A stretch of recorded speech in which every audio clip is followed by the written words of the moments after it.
Hey folks, how's it going? We're checking out more of the Vicar of Dibley. Hopefully you guys had a fantastic day, man. Enjoyed the last episode, man. It was actually an episode that didn't have a bunch of celebrity jokes and stuff in it that I was missing, going over my head and stuff, man. So that was pretty good.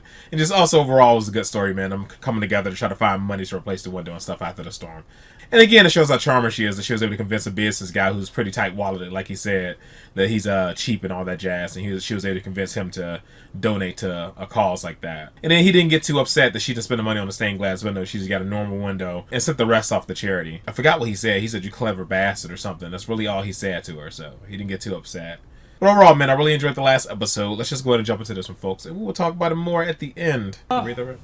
Horton had a shag pile carpet installed. Frank, I'm not absolutely convinced that this new shorthand is helping. Sorry I'm late. The sheep exploded. Nasty business. Would you like a quick recap? We'll make it quick. The buggers are popping like champagne corks out there. First we had the apologies, and then the council agreed to give £200 to the Scots. What the hell for? I missed 10 minutes and you all go mad. Why the hell should we give the Scots money? Calm down, Owen. That's the Scouts, Frank. Parish clerk requested "shut up your face," and the chairman pointed out that if he heard that particular song, he would take Frank by the testicles and swing him round his head until his screams were heard in Reykjavik. And now I believe there is just one other peculiarly badly timed piece of any other business. Mrs. Cropley? Oh yes, I just want to say, on behalf of everyone here, happy birthday, Frank. Oh, lovely. What kind of gross cake does she make? No, Marmite. Oh, Marmite cake, bro. You've known Frank so long, Father. You must know hundreds of funny stories about him. I know more funny stories about foot rot. He's the most tedious man on God's earth. Oh, God. The Dibley poisoner does her round. Cake, Vicar. Yes, thank you. Very special, thanks. Uh-oh. Nibble, Vicar. It's chocolate spread. Chocolate? Yeah. Yeah. You promise? Yeah. What else? Yeah. All right, then, I will, yeah. Very, unusual taste. Yeah, well, I put in a bit of tarrasalamata as well. What? What is that? What did you say? Did you? What did you say? Tarrasalamata? Will you excuse me just a minute? All ears, David. Well, I'll come straight to the point, Vicar. Are you all right? Yes, carry on. Hemorrhoid pillows. Very well. I will thank you not to interfere in this election. I will not be undermined by a left-wing priest spreading hardcore Marxism in my constituency. I see. What was that socialist tract you were spouting from the pulpit last week? Got a feeling it was the Sermon on the Mount. Sorry, Jesus did not tell rich people to give all their money away. I think you'll find he did, actually. Oh, nonsense. What did he say to the sick man? Take up thy bed and walk. In other words, help yourself. On your bike. Sorry. Can I just check this? Are you trying to establish a direct spiritual link between Jesus Christ and Norman Tebbit? There are similarities. There bloody are not! Mr. Smewin. Hugo, he is the Labour candidate. Well, I've got him down as a possible. He seemed very keen. We spent hours just chatting and addressing hundreds of envelopes. Addressing envelopes. It was a bit of luck, actually, because I was able to deliver them for him on my way round. He'd written to every single person in the village. Lovely man. Excuse me? What's going on here? Well, we heard you on the radio and we've got this plan. Placards, please. Right, Captain? Wrong way round, Frank. We've thought long and hard about it, and after much discussion and debate, we've decided that Mr. Horton is a total bastard. No, that's right. So we want you to stand for the elections. Oh, that's ridiculous. I mean, one, I'm not a candidate, and two, the only official organisations I belong to are the Tufty Club and Take That Anonymous. We even worked out a campaign song. Yeah. Don't you argue, don't you bick, I'll vote for Jerry, she's our liquor. And Owen's been working on a dirty tricks campaign in case anything turns nasty. That's right. We've got some alternative placards. Yeah. Well, she's jolly nice too.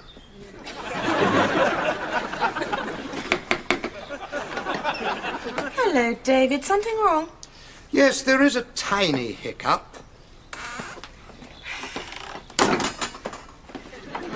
Apparently, I'm about to suffer the worst election defeat since Enoch Powell stood in Brixton on the whites-only ticket. And do you know who they're voting for? Is it that charming Mr. Smewin? Unfortunate complexion, but very nice. No, not Smewin. Oh. The entire village is voting for you. Me? Little me? Silly little me and my dog collar? No, surely not. If for some crazy reason every single nitwit in this wacky, mad village is going to vote for little old me, well, it's a pretty loony turn of events because, you see, I don't want to be a councillor. Well, I'm glad to hear it. So I suppose I'll have to advise my supporters who to vote for.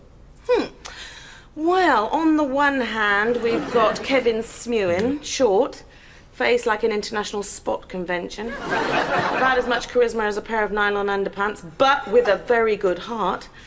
On the other hand, oh dear. Now, obviously, I should speak to Clearasil, Kev. Vicar, Mr. Horton. Hello, Letitia. I thought I might just pop round, see if there's anything we Tories can do for you in particular. Oh, lovely. You're just in time for tea. Oh, splendid.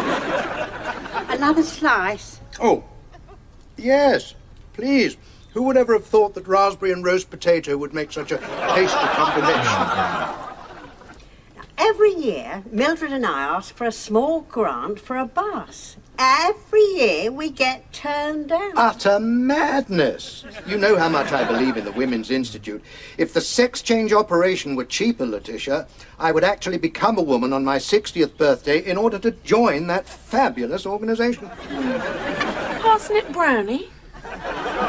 Liz, I promise you we will make that grant, provided, of course, that I get elected. Oh, I'll certainly be voting for you. If that's all right by you, Vicar. Oh, yes. Splendid. Well, I think we must be going. No. Oh, David Horton and the vicar. Yes. Yes. Do they want to come in? No. I haven't asked them. Have you got a pot on? Yes.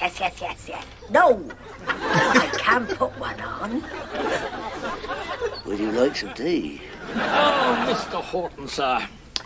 Did I ever tell you about the time I went down to the pub and they'd completely run out of crisps?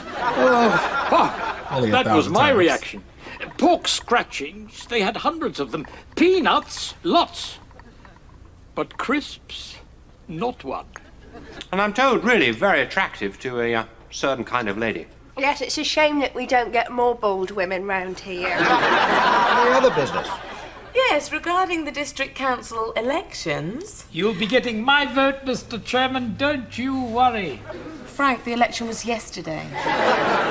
Oh, was it? Oh, I'm sorry. Well, as I was saying, I'd like to congratulate our new councillor. Oh, yeah. Particularly in light of the promises he made on election day. Is he going to follow through with Yes, I wanted to talk about that. Unfortunately, I've been scrutinizing our local finances, and I fear that it is unlikely we will have the funds for, well, let's say, the Women's Institute or a local bus service. Damn. Oh, looks like we're going to be here quite a while, I'm afraid. What shot are you on, Mrs. C? 111. 111! Fantastically good value golf. I mean, every hole is practically an hour's entertainment. Oh, my God. Sorry, Vicar. Oh, don't you worry, Frank. A few little holes here and there never did anyone any harm. We'll play through you. Go on to the second. Oh, very good idea. You can join Alice and Hugo. The rest of the WI are on holes 3 to 12. Still, I'm sure you'll find a hole free. Can I just say, David, this is a wonderful facility. Bonjour, monsieur. Bon pantalon. I mean, all our pensioners could be out here playing every day. Watch out, Woosnam! Oh, fantastically good shot, Frank. That'll soon be a bunker. You know, Vicar, I think we might be able to squeeze a little money for a bus service after all. I think I need to use one of these very heavy wooden clubs for this particular shot. Just prepare the ground. And maybe a coach for the WI. Perhaps I could come round to discuss it sometime, Mrs. Cropley. Tea time tomorrow? Perhaps not tea. Lunch, then. I've got a lovely tripe salad. Actually, I am sort of free at tea time. Splendid. All sorted, then. I think that's enough golf for one day, don't you? Don't really see what you see in it, David. It's so easy. Just a short one, okay? Right, yeah. 2 nuns in a bar. One says to the other, "Where's the soap?" And the other one says, "Yes, it does, rather." Oh. Oh, yes. What? Oh. Do you know, Alice, I'm rather surprised you got that one. Oh, yes, very funny, that. Why is it funny, Alice? Why? Well, one of the nuns is deaf, isn't she? So the other one says, "Where's the soap?" The deaf one mishears. I think she said it makes the water dirty or something like that. So the other one says, "Yes, it does, rather, doesn't it?" That's right, isn't it? Yeah, that's right, yeah. You know, you should tell that one to your gran. Yeah.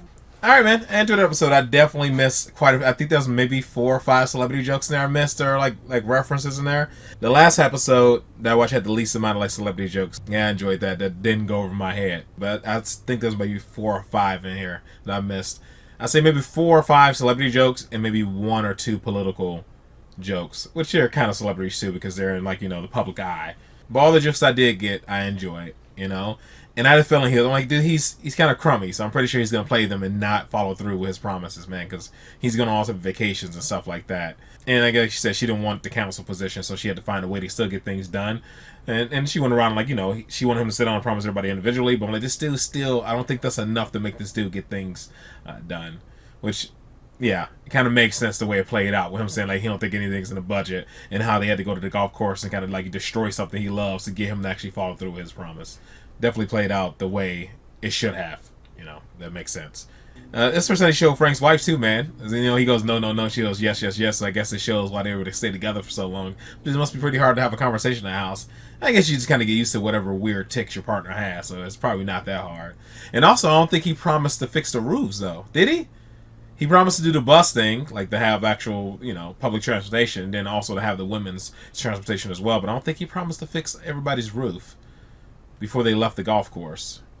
I don't know. So, he might not get his roof fixed, dude. That'd be kind of cold-blooded. Everybody else got their thing and he didn't get his. I don't know. Maybe.